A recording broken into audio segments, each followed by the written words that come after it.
இடைவேளைக்கு பிறகு மீண்டும் வரவேற்கிறேன். இது விஜி ஹாஸ்பிட்டல்ஸ் கோயம்புத்தூர் வழங்கும் கேள்வி நேரம். தேர்தல் அரசியலுக்கும் கொள்கை அரசியலுக்கும் இருக்கக்கூடிய வேறுபாட்டை குறித்து விவாதித்துக் கொண்டிருக்கின்றோம். திரு பீட்டர் அல்போன்ஸ், இந்த தேர்தலில் மக்கள் நலனையும் பாதுகாக்கக்கூடிய அதே விதத்தில் எங்கள் கட்சியினுடைய நலனையும் பாதுகாக்கக்கூடிய வகையிலான ஒரு கூட்டணி அமைப்போம் என்று தெரிவித்திருக்கிறீர்கள்.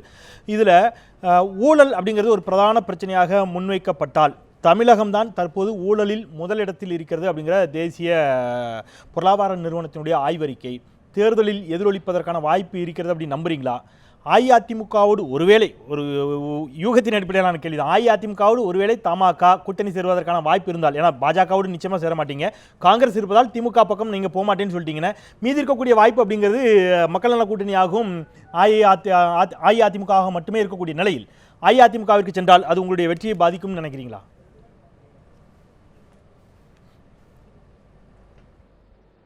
இல்லை, இதில் ஒரு கேள்வியே ரொம்ப ட்ரிக்லிஸ் கொஸ்டின்.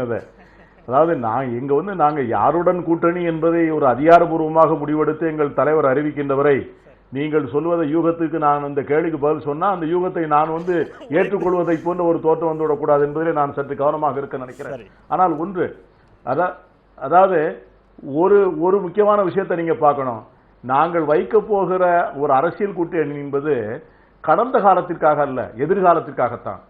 ஆகவே கடந்த காலத்தினுடைய வரலாற்றை பார்த்து அதற்காக ஒரு அரசியல் கூட்டணி வைத்துக் கொள்ள வேண்டும் என்று இந்த தமிழ்நாட்டிலே எந்த அரசியல் கட்சியை நீங்கள் நிர்பந்தித்தாலும் அது ஏதாவது ஒரு வகையிலே அது சூதுள்ள கூட்டணியாகத்தான். இதுவரை இல்லாத கட்சிகள் தான் ஊழல் புகார் இல்லாத கட்சி. நீங்க சொன்ன இந்த ஒரு வார்த்தையிலே மக்களுக்கு ஆட்சியிலும் அதிகாரத்தில் இல்ல நான் எல்லாத்தையும் அதை என்ன சொல்றேன் அப்படின்னு கேட்டீங்கன்னா, ஒரு கூட்டணி வைப்பதற்கான தர்மம் என்ன, ஒரு கூட்டணி வைப்பதற்கான அடிப்படை என்ன என்பதை பார்க்கின்ற போது இன்னைக்கு ஊழல் என்கிற ஒரு கோணத்தில் மட்டும் இன்னைக்கு தமிழ்நாட்டில் உள்ள எல்லா கட்சிகளும் இந்த அரசியலை அணுகிவிட முடியாது. ஏனென்று சொன்னால் ஜனநாயகத்தில் நீங்க அவர் சொன்னார்ல, விகிதாச்சார பிரதிநிதித்துவம் வந்தாலுடைய இந்த ஃபர்ஸ்ட் பாஸ்ட் தி கோல் என்ற அமைப்பு இருக்கின்றவரை 51 பேர் வாக்குகள் வெற்றி பெற்றவர்கள் தான் ஆட்சி அமைக்கிறார்கள். 49 வாக்குகள் பெற்றவர்கள் ஆட்சியிலே இல்லை. ஆகவே அந்த சூழ்நிலையில ஒரே ஒரு கோணத்தில் மட்டுமே இந்த கூட்டணியை பார்க்க முடியாது. அது யாராக இருந்தாலும், திராவிட முன்னேற்ற கழகத்தோடு கூட்டணி, காங்கிரஸோடு கூட்டணி, பாஜகவோடு கூட்டணி, எல்லார் மீதும் யார் மீது. திரு பீட்டர், 96 தமிழ் மாநில காங்கிரஸ் மரியாதைக்குரிய முன்னாள் தலைவர் திரு மூப்பனார் அவர்களுடைய தலைமையில் தோற்றுவிக்கப்பட்டதே இந்த ஊழல் என்கிற பிரதான குற்றச்சாட்டின் அடிப்படையில் அன்றைய அஇஅதிமுகவோடு காங்கிரஸ் கூட்டணி சேரக்கூடிய ஒரு நிலை வந்த பொழுதுதான் அவர் தமிழ் மாநில காங்கிரஸை தனித்து தோற்றுவித்தார் அப்படிங்கிறத நான் இந்த இடத்துல நினைவு கூறுகிறேன். இல்ல, அதற்கு பிறகு தலைவர் மூப்பனாரே தன்னுடைய நிலைப்பாட்டை மாற்றிக்கொள்ள வேண்டிய நிர்பந்தத்திற்கு தள்ளப்பட்டார் என்பதையும் நான் நினைவூட்ட கடமைப்பட்டிருக்கிறேன். ஆகவே என்ன சொல்கிறேன் என்று சொன்னால், நான் அதுதான் சொன்னேன், முதலே சொன்னேன். அதாவது இன்னைக்கு இருக்கிற அரசியல் கட்சிகளுக்கு இருக்கிற நிர்பந்தங்கள், கட்டாயங்கள் என்னவென்று சொன்னால், இன்னைக்கு மார்க்சிய கம்யூனிஸ்ட் கட்சி ஒரு பெரிய சித்தாந்த மேடை போட்டு equal distance from BJP and Congress என்று அறிவித்தார்கள். இன்னைக்கு நண்பர் தோழர் மகேந்திரன் சொல்லுகிறார், அருமையாக சொல்லுகிறார், யதார்த்தத்திற்கும் லட்சியங்களுக்கு இடையிலே ஒரு அருமையான இணைப்பை ஏற்படுத்துவதற்கான முயற்சி. ஆனா எங்க அங்க when the stakes are less, ஆனால் இங்க வெஸ்ட் மேற்கு வங்கத்தில் அவங்களுக்கு ஸ்டேக்ஸ் ஹை, அவங்களுக்கு ஆட்சி அதிகாரத்தை பிடிக்கக்கூடிய இடம் இருக்கு. அங்க அந்த யதார்த்தத்தையும் அந்த லட்சியத்தையும் ஒன்னாக்க முடியல. அங்க காங்கிரஸோடு தொகுதி உடன்பாடு வைத்துக் கொள்ள வேண்டிய நிர்பந்தம் வருகிறது.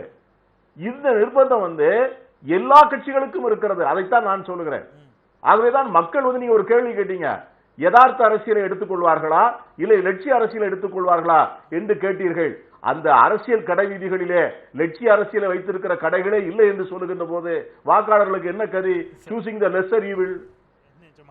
எது குறைந்த தீமையுடைய கட்சிகளோ அந்த கட்சியை ரொம்ப வெளிப்படையான விவாதமாக இன்றைய விவாதம் அமைந்திருக்கிறது. அந்த விதத்தில் மகிழ்ச்சியான ஒரு விஷயம் தான் நிஜமா. ஆனால் நீங்கள் தொடர்ச்சியாக மீண்டும் மீண்டும் பேராசிரியர் சுபவியும் அந்த வாதத்தை சொன்னார், நீங்களும் சொன்னீங்க. மேற்கு வங்கத்தில் இடதுசாரிகள் காங்கிரஸோடு தொகுதி உடன்பாடு அப்படின்னு சொல்லி சில நாளிதழ்களில் வந்திருக்கக்கூடிய செய்திகளின் அடிப்படையிலான தரவுகளில் தான் நானும் சொல்கிறேன். இடதுசாரி இயக்கங்கள் அதை மறுத்திருக்கிறார்கள். அவ்வாறு எந்த தொகுதி உடன்பாடும் இன்னும் மேற்கு வங்கத்தில் செய்யப்படவில்லை அப்படிங்கிற மறுப்பையும் நாளிதழ்களின் மூலமாக நாம் அறிய முடிகிறது. நான் தேர்தலுக்கு அங்கே காலம் இருக்கிறது, ஒருவேளை தேர்தல் காலகட்டத்தில் அங்கே இருக்கக்கூடிய நிலை மாறலாமா அப்படிங்கிற கேள்வியோடு நான் மகேந்திரனுக்கு நகர்கிறேன். இப்போ மேற்கு வங்கத்தில் ஒருவேளை காங்கிரஸோடு கூட்டணி அமைக்கப்பட்டால், இடதுசாரியில் அமைத்தால் இந்த யதார்த்த அரசியலுக்கான சூழல் அங்கே இருக்கிறது.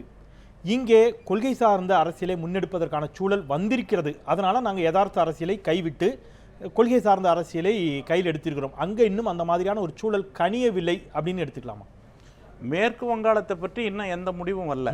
சார், ஆனால் நான் இன்னொரு ரொம்ப ஒரு பணிவாக ஒன்று என்ன சொல்ல விரும்புகிறேன்னாக்க, மேற்கு வங்காளத்தில் இருக்கக்கூடிய நிலைமைகளை வைத்துக்கொண்டு தமிழ்நாட்டினுடைய நிலைமைகள் எல்லாத்தையும் அதை வச்சுக்கிட்டே நம்ம முடிவெடுக்க முடியாது. மேற்கு வங்காளத்தை பற்றிய பீட்டர் அல்ஃபோன்ஸோ அல்லது சுபவியோ மற்றவங்க வைக்கக்கூடிய விமர்சனத்தை அது வைக்கட்டும்.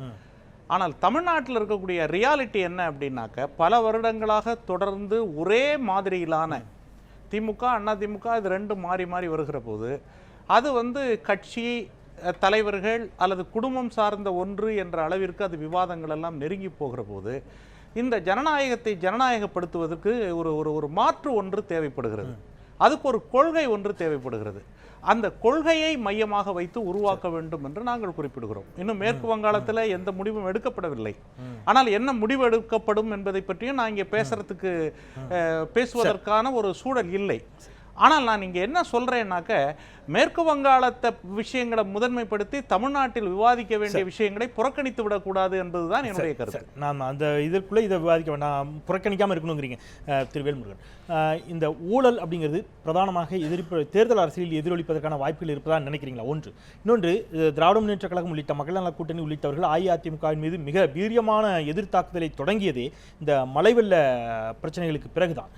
கடலூரில் நீங்கள் ஏராளமான எல்லோரும் உதவி செய்திருக்காங்க. இருக்கக்கூடிய களத்தில் இருக்கக்கூடிய 4 பேரும் அதில் இணைந்திருப்பீர்கள். நியூஸ் 1 தமிழ் தொலைக்காட்சியும் கூட அதில் பங்கெடுத்தது. இதனால் நீங்கள் உங்கள் வீட்டையெல்லாம் விற்று அங்கே இருக்கக்கூடிய மக்களுக்கு நலத்திட்டங்களை கொண்டு சேர்த்தவர் அப்படிங்கிற முறையில் அந்த மக்களுடைய வழியும் எதுவும் நீங்கள் நேரில் பார்த்தவர். இந்த மழை வெள்ள பாதிப்புகள் அஇஅதிமுகவினுடைய தேர்தல் வெற்றிகளை பாதிக்கும் அப்படிங்கிற வாதத்தை நீங்கள் எப்படி பார்க்குறீங்க? அந்த முற்றுமுதலுமாக அந்த கருத்தை நாம் மறுதளித்திட முடியாது. ஆனால் அதே நேரத்தில் ஒரு மாநில அரசு தனக்குள்ள இருக்கிற நிதி நெருக்கடிக்கும் இடையில் 30 லட்சம் குடும்பங்களுக்கு அந்த குறைந்தபட்ச ஒரு செலவினங்களுக்காக வேலைவாய்ப்புகளுக்கு சென்று அவர்கள் தங்கள் அன்றாட வாழ்க்கையை காப்பாற்றிக் கொள்வதற்கான நடவடிக்கை உதவியாக இந்த குடும்பத்திற்கு 5000 ரூபாய் மழை வெள்ளத்தால் பாதிக்கப்பட்ட 30 லட்சம் குடும்பங்களுக்கு தமிழ்நாட்டில் வழங்கப்பட்டிருக்கிறது. இன்னொன்று, பல்வேறு இந்த நேரத்தில் அந்த கேள்வி கேட்டதுக்காக நான் இங்கே சொல்ல விரும்புகிறேன். தமிழ்நாட்டில் பல்வேறு நல்ல உள்ளங்கள், தனிப்பட்ட நபர்கள், பல்வேறு என்ஜிஓக்கள், தனிநபர்கள், தொண்டு நிறுவனங்கள், நியூஸ் 1 தொலைக்காட்சிகள், பல்வேறு அரசியல் கட்சி தலைவர்கள், வெறும் மாநிலத்தவர்கள், நாம் என்னை பொறுத்தவரை மொழிக்கும் இந்த இனத்திற்குமாகவே ஒரு கொள்கை அடிப்படையில் தமிழர் வாழ்வுரிமைக்காக போராட ஒரு கட்சியை நான் நடத்தி கொண்டிருந்தாலும் கூட மதம் மொழிக்கு அப்பால்பட்டு பல்வேறு உதவிகள் தமிழ்நாட்டு மக்களில் அந்த மழை வெள்ளத்தால் பாதிப்படைந்த மக்களுக்கு அந்த நிவாரண உதவிகள் கிடைக்கப்பட்டன. அந்த உதவிகள் ஓரளவுக்கு அந்த ஆழ்ந்த துயரத்தில் இருந்த அந்த மக்களுக்கு ஓரளவு அவங்களுடைய கோபத்தை தனித்திருக்கிறது. இப்போ என்ன கூட நீங்கள் குறிப்பிட்டீங்க, நான் கூட பண்ருட்டியில் 10 ஆண்டு காலம் எம்எல்ஏவாக நான் இருந்த என்னுடைய வீடு அது அந்த அவசர தேவைகளுக்காக அதை உதவி நான் கடல் மாவட்ட மக்களுக்கு மட்டும் வழங்கலை. சென்னையில் வாழ்கிற குடிசை வாழ் மக்களுக்கும் இந்த கோவம் நதிக்கரை உரையில் வானமே எல்லையாக படுத்திருக்கிற மக்களுக்கும் நான் உதவி வழங்கினேன். காஞ்சிபுரம் மாவட்ட மக்களுக்கு இதே மாதிரி இப்போ கம்யூனிஸ்டுகள், மற்ற இந்திய முஸ்லீம் லீக், தௌஹீத் ஜமாத் அமைப்பு, முஸ்லீம் சகோதரர்கள், பல்வேறு அமைப்புகள் மிகப்பெரிய பங்காற்றிருக்கிறார்கள். ஆக அந்த வழியிலோடும் அந்த வேதனையோடும் இந்த மக்களுக்கு அனைத்து இந்திய அண்ணா திராவிட முன்னேற்ற கழக ஆட்சிதான் செய்தது என்று இல்லாமல் சென்றடைந்திருக்கிறது. அவருடைய அந்த என்ன சொல்லுவாங்க, ஆற்றாமை அல்லது கோபத்தினுடைய வெளிப்பாடு நிச்சயமாக அதனூடாக குறைந்திருக்கிறது என்பதுதான் என்னுடைய பார்வை. ஆக அது ஒரு தேர்தலை முற்றுமுதலுமாக அது மிகப்பெரிய ஒரு பாதிப்பை ஏற்படுத்துமா என்பது என்னை பொறுத்தவரை அது ஒரு கேள்விதான். சரி, நன்றி. இன்னும் கூட சில கேள்விகளை முன்வைத்திருந்தேன் தொடக்கத்தில் அந்த வதந்திகளை குறித்தெல்லாம். ஆனால் அதற்கு நேரம் அனுமதிக்கவில்லை. நாம் 10 மணி செய்திகளுக்கு வழிவிட வேண்டியிருப்பதால் நாம் இந்த அளவிலே நிறைவு செய்யலாம். தொடர்ச்சியான பணிகளுக்கு மத்தியில் மிக ஆழமான ஒரு விவாதம், அமைதியான ஒரு விவாதம், வெளிப்படையான ஒரு விவாதத்தை நீண்ட இடைவேளைக்கு பிறகு கேள்வி நேரம் வழங்கி இருக்கிறது. அதற்கு நாங்கள் உங்களுக்கு தான் நன்றி தெரிவிக்க வேண்டும். நன்றி. 3 ஆளுமைகளுக்கு மிக்க நன்றி. திரு பீட்டர் அல்ஃபோன்ஸ், தொடர்ச்சியான பணிகளுக்கு மத்தியில் அங்கிருந்து நேரலில் எங்களோடு உங்கள் இல்லத்திலிருந்து இணைந்தீர்கள். மிக்க நன்றி. இந்த அளவிலே நாம் நிறைவு செய்யலாம். தேர்தல் அரசியல், கொள்கை அரசியல், இந்த இரண்டிற்குமான யதார்த்தமான பிரச்சனைகள் ஒருபுறம் இருக்க, கொள்கை அரசியலை நிலைநிறுத்தப்பட வேண்டும் என்று சொன்னால் அதற்கு கொள்கை சார்ந்த அரசியலை ஆதரிக்க வேண்டிய இடத்திற்கு மக்கள் தள்ளப்பட்டால் மட்டுமே அத்தனை கட்சிகளும் கொள்கை சார்ந்த அரசியலை முன்னெடுப்பது சாத்தியமாகும்.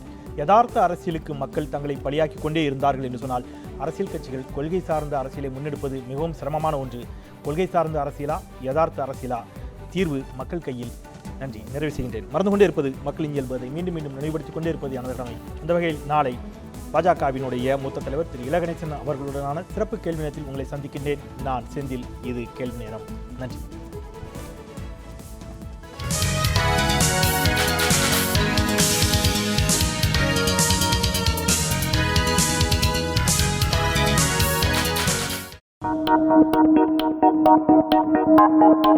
Thank you.